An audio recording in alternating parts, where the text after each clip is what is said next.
It's 7 a.m. on a Sunday. The parking lot for this bar is completely full and people are trickling in. What could possibly bring so many people out so early in the morning on their own accord? Well, it's very shiny cars going really fast. Within the last few years, the island has been consumed by Formula One races. Let's find out what is so captivating about it. It's dynamic, it's new, you never know what's going to happen. You never know what's going to happen, and that makes it fun. It's nice to share a passion, right, with your friends, and even when it's not Sunday, we talk about it.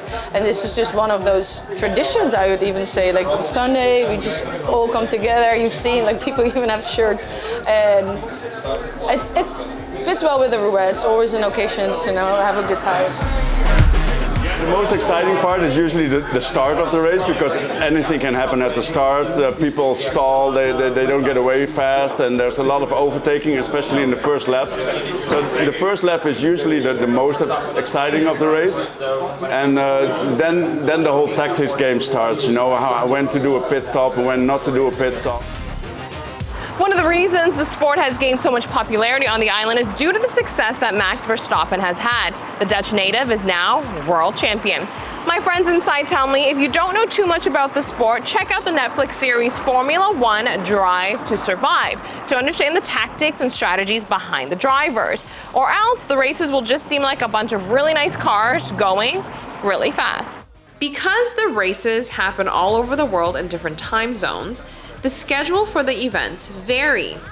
Today, it's at 7 a.m. on a Sunday, but the group has gathered at the oddest hours to spectate. Today, bar owners such as Hans trades in their bartending skills to become baristas in order to accommodate the random schedules. Opening a bar up early hours on a Sunday to pour coffee isn't really ideal, but Hans says he's happy to accommodate the odd hours because he loves the sport. Not to mention, this is extra revenue during hours that normally wouldn't bring in any money. I mean, it's now Sunday morning and it's 7:30, and we have a crowd of 40 people, and normally on Sunday we would open up at 4 p.m. So you're creating revenue.